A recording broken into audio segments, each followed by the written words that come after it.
오늘 이 아침 하나님께서 주시는 말씀 신명기 32장 15절에서 33절 말씀 한 절씩 교독하겠습니다. 그러한데 여수run이 살찜에 발로 찼도다. 네가 살찌고 부대하고 윤택하며 자기를 지으신 하나님을 버리며 자기를 구원하신 반석을 경홀히 여겼도다. 그들이 다른 신으로 그의 질투를 일으키며 가증한 것으로 그의 진노를 격발하였도다.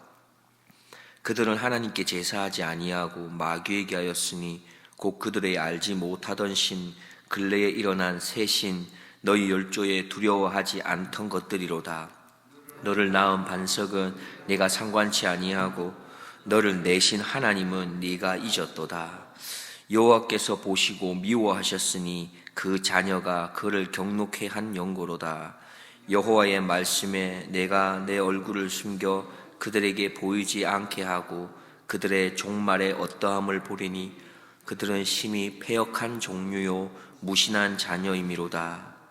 그들이 하나님이 아닌 자로 나의 질투를 일으키며 그들의 허무한 것으로 나의 진노를 격발하였으니 나도 백성이 되지 아니한 자로 그들의 시기가 나게 하며 우준한 민족으로 그들의 분노를 격발하리로다.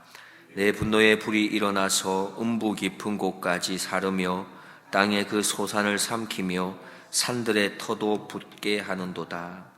내가 재앙을 그들의 위에 쌓으며 나의 살을 다하여 그들을 쏘리로다. 그들이 주림으로 파리하며 불같은 더위와 독한 파멸에게 삼키울 것이라. 내가 들짐승의 이와 티끌에 기는 것의 독을 그들에게 보내리로다. 밖으로는 칼에 방 안에서는 놀람에 멸망하리니 청년 남자와 처녀와 젖먹는 아이와 백발 노인까지리로다. 내가 그들을 흩어서 인간에서 그 기억이 끊어지게 하리라 하였다마는 대적을 격동할까 염려라. 원수가 오해하고 말하기를 우리 수단이 높음이요 여호와의 행함이 아니라 할까 염려라 하시도다. 그들은 모략이 없는 국민이라 그 중에 지식이 없도다. 그들이 지혜가 있어서 이것을 깨닫고 자기의 종말을 생각하였으면 그들의 반석이 그들을 팔지 아니하였고 여호와께서 그들을 내어주지 아니하셨다면 어찌 한 사람이 천을 좇으며 두 사람이 만을 도망케 하였을까? 대적의 반석이 우리의 반석과 같지 못하니 대적도 스스로 판단하도다. 그들의 포도나무는 소돔의 포도나무요 고모라의 밭의 소산이라. 그들의 포도는 썰개 포도니 그 송이는 쓰며 함께 보겠습니다. 그들의 포도주는 뱀의 독이요 독사의 악독이라. 아멘. 오늘 본문에 속하는 신명기 32장은 모세의 노래라고 하는 제목을 갖고 있습니다. 우리가 신명기 31장 30절을 잠깐 살펴보면 31장 30절에 모세가 이스라엘 총회에게 이 노래의 말씀을 끝까지 읽어 들리니라. 이렇게 31장 마지막을 마친 후에 32장이 시작됩니다. 저희들이 32장 1절 2절 말씀을 잠깐 살펴보면 하늘이여 귀를 기울이라. 내가 말하리라. 땅은 내 입의 말을 들을지어다. 나의 교훈은 내리는 비요 나의 말은 맺히는 이슬이요 연한 풀 위에 가는 비요 채소 위에 단 비로다 라고 모세는 이렇게 노래를 시작을 했습니다. 하늘이여 귀를 기울이라. 또 땅은 내 입의 말을 들어라 라고 하는 것은 결국에는 온 땅이 하나님의 말에 귀를 기울이고 온 세상이 하나님의 말을 들어야 한다라고 말씀하시는 것이죠. 오늘도 하나님께서는 우리에게 말씀합니다. 너희들은 귀를 기울여서 내 말을 들어라. 또 내 입의 말을 들어라 말씀을 하십니다. 이 새벽에도 이렇게 하나님의 말씀에 우리가 귀를 기울이고 들을 수 있는 영적인 안목과 귀가 있기를 소망합니다. 하나님의 말씀이 어떻다고 2절 말씀에 말했냐 하면 내리는 비와 같다. 맺히는 이슬과 같다라고 말씀합니다. 즉 하나님의 교훈은 메마른 영혼을 기름지고 또 윤택하게 만드는 단비와 같다라고 하는 말씀이십니다. 무슨 말입니까?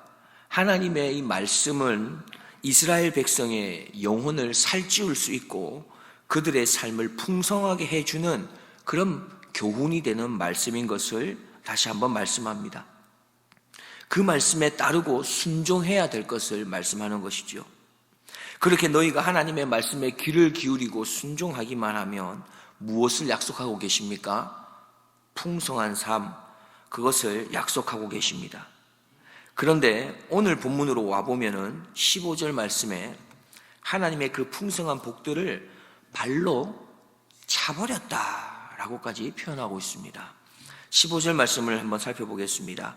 그러한데 여수론이 살찜에 발로 찼도다. 네가 살찌고 부대하고 윤택하며 자기를 지으신 하나님을 버리며 자기를 구원하신 반석을 경홀히 여겼도다 했습니다. 여기에 등장하는 여수론은 사랑받는 자를 말할 수 있어요. 옳은 자, 정직한 자로 번역할 수가 있습니다. 참 좋은 뜻이지요. 사랑받는 자, 옳은 자, 정직한 자, 이게 여수론이었습니다.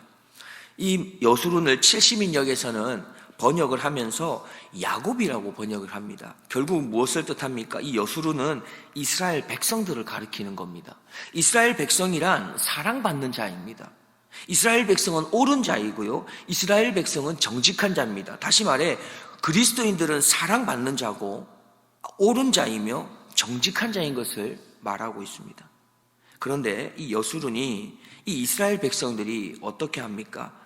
하나님의 그 풍성한 복을 오늘 본문의 말씀대로 발로 차버렸다 말씀합니다. 그 이유가 무엇입니까? 왜 그 하나님의 복을 발로 찬 것입니까?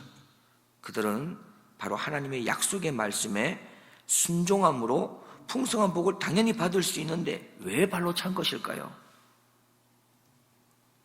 이스라엘 백성은 가난한 삶을 살았습니다. 우리가 아는 것처럼 내일이라고 하는 보장이 없는 삶을 살았습니다. 하루 사이 같은 삶을 살았습니다. 겨우겨우 하루를 버티면서 연명하면서 사는 노예의 신세였습니다. 내일이 없는 인생이었습니다. 약속되어 있는 삶이 없는 인생이었습니다. 그런 그들에게 하나님께서 무엇을 주십니까? 자신의 땅을 소유할 수 있게 해주셨습니다. 그렇게 하나님께서는 풍성함을 허락해 주셨는데, 그 삶을 살게 하셨는데, 그 풍성한 삶을 누리면서 이스라엘은 하나님의 말씀을 그런데 떠나버렸던 삶을 살았다는 것이죠. 그 풍성함 가운데서 하나님을 생각하는 게 아니라 도리어 하나님의 복을 발로 차는, 하나님을 배신하는 삶을 살았다 말씀합니다. 결국 이런 이스라엘은 배은망덕한 행위로 인해서 마침내 이러한 그들의 행위는 하나님의 진노에서 벗어나지 못하게 됩니다. 19절 20절 말씀입니다. 여호와께서 보시고 미워하셨으니 그 자녀가 그를 경노케 한 연고로다. 여호와의 말씀에 내가 내 얼굴을 숨겨 그들에게 보이지 않게 하고 그들의 종말에 어떠함을 보리니 그들은 심히 패역한 종류요 무신한 자녀이미로다. 여기서 패역한 세대요 또 진실이 없는 자녀라고 개역개정은 표현하고 있습니다. 패역한 세대다, 진실이 없는 자녀다 라는 말씀합니다. 이스라엘을 낳은 아버지이신 하나님께서는 이스라엘의 행위에 마음이 심히 상하신 것이지요. 조금 상하신 게 아니라 아주 심히 마음이 상하셨습니다. 그래서 오늘 본문을 우리가 읽다 보면 참 읽기가 거북할 만한 표현들이 참 많이 등장합니다. 우리의 마음을 섬뜩하게 할 만한 그런 하나님의 진노의 표현들이 계속해서 이어집니다. 하나님께서는 마음이 경록해 되었다. 내가 그래서 이스라엘, 나의 사랑하는 나의 자녀들을 미워하게 됐다. 하나님의 얼굴을 이스라엘로부터 돌이키게 됐다. 숨겨서 보이지 않게 하셨다. 심지어 어떻게 표현합니까? 네가 어떻게 되는지 내가 지켜볼 거다. 우리가 그런 말 하지 않습니까? 정말로 마음에 안 드는 사람, 원수 같은 사람을 보면 그래 네 어떻게 되나 내가 끝까지 지켜볼게 라는 표현을 쓰시지요. 하나님이 지금 우리를 향해서 이스라엘 백성을 향해서 그렇게 한다는 겁니다. 한번 보자. 너희들 그렇게 했는데 내가 너희들 어떻게 무너지는지 지켜보겠다 라고까지 하는 말씀입니다. 22절 이하 24절 말씀, 하나님께서 얼마나 철저히 우리를 징계하겠다고 진노의 말씀을 하는지 우리가 두렵고 떨리는 마음으로 함께 보았으면 좋겠습니다. 22절에서 24절입니다. 같이 보겠습니다.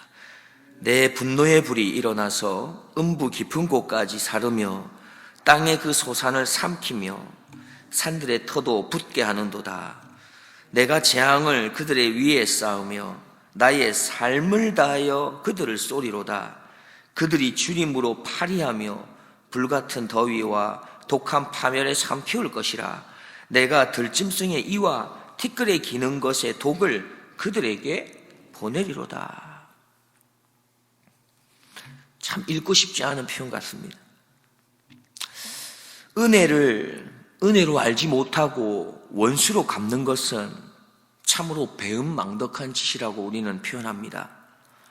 토끼 덕분에 구덩이에서 살아나온 그런 호랑이가 토끼를 잡아먹으려 했으니 이건 배은망덕한 짓이지요. 물에 빠진 사람을 살려줬는데 자신의 보따리 내놓으라고 한다라는 속담을 아실 것입니다. 이런 사람을 우리는 배은망덕한 사람이라 할 것입니다. 이스라엘 백성은 애굽에 있을 때 날마다 통곡하고 울 수밖에 없는 그러한 처참한 인생을 살고 있었습니다.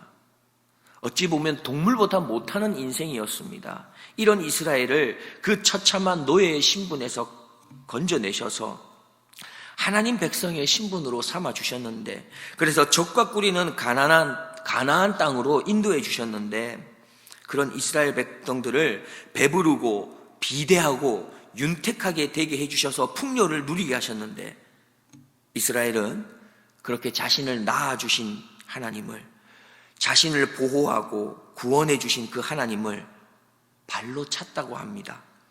즉 이스라엘은 자신의 출생을 부정한 것이지요, 자신의 주인을 버렸던 것입니다. 풍요에 사로잡히자 하나님을 멀리하게 되었답니다. 하나님이 아닌 다른 것에 관심을 가지며 우상을 섬기게 되었답니다. 점점 그래서 그들은 당연히 하나님을 예배했던 그들이 하나님으로부터 떠나고 예배가 줄어들게 되지요. 결국 하나님으로부터 받은 풍요라고 하는 이 은혜에 이스라엘은 하나님께 감사하지 못했던 겁니다. 풍요로움만을 좋아하게 되면서 그들은 결국 하나님의 진노를 피하지 못하게 되었습니다. 불신앙이라고 하는 것은 우리는 잊어버림으로부터 찾아오는 것 같습니다. 불신앙은 망각으로부터 옵니다. 그런데 이 망각은 언제 나타나는 것입니까? 잊어버린다는 것은 우리가 기억하는 것을 게을리할 때 오는 것입니다. 권태에서 오는 것이죠. 기억하는 것을 게을리하는 이 권태는 언제 또 찾아오는 걸까요? 내가 기억해야 할 것을 기억하지 않으려고 하는 것은 풍요로움에서 온다고 합니다. 너무 편안해지면서. 그런데 아이러니한 것은 이 풍요라고 하는 게 어디로부터 왔다는 겁니까? 하나님이 주신 선물로부터 왔다라는 것입니다.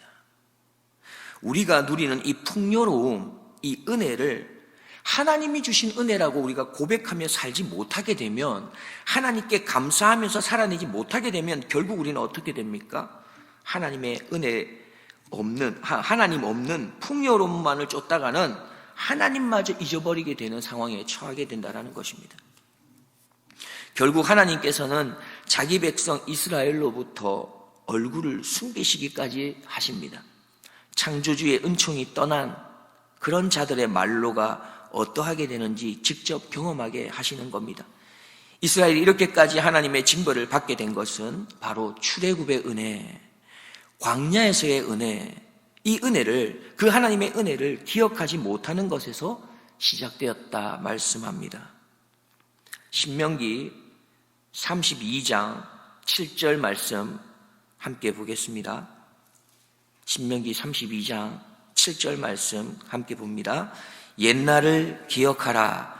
역대의 연대를 생각하라. 내 아비에게 물으라. 그가 내게 설명할 것이요. 내 어른들에게 물으라. 그들이 내게 이르리로다. 32장 18절 말씀, 32장 18절 함께 읽겠습니다. 너를 낳은 반석은 내가 상관치 아니하고 너를 내신 하나님은 내가 이셨도다. 우리가 기억하기를, 생각하기를 그렇게 게을리하게 될 때 우리가 하나님의 말씀으로부터 떠나고 그렇게 하나님과 상관없는 자로 살아갈 수도 있다는 것을 명심하며 우리가 하나님께 은혜 받은 일에 감사하며 기억하며 살아낼 수 있는 오늘 하루가 되기를 축복합니다. 기도하겠습니다. 우리의 반석이시며 참된 보호자 되시는 하나님 아버지께 감사드립니다. 우리가 받은 은혜가 너무 큰데 자꾸만 그 은혜를 잊고 살아가면서 불평, 원망하며 나에게 있는 것에 감사치 못하고 나에게 없는 것에 마음을 온통 빼앗겨 살아가는 우리들의 모습을 주님 불쌍히 여겨 주시옵소서. 혹 우리가 이 세상에서 누릴 수 있는 풍요에만 마음이 빼앗겨서 하나님 아버지 없이도 살아갈 수 있다고 하는 이런 배은망덕한 생활을 하다가 혹 하나님께서 얼굴을 숨기시는 일이 없도록 하나님의 음성을 듣지 못하는 지경에 이르지 않도록 우리들 가운데 속히 찾아오셔서 우리를 도와주시옵소서. 우리를 고쳐주시옵소서. 우리를 안아주시옵소서. 우리를 사랑하셔서 십자가에 자신의 몸과 피를 모두 내어주신 나의 구주 예수 그리스도의 이름으로 기도드리옵나이다. 아멘.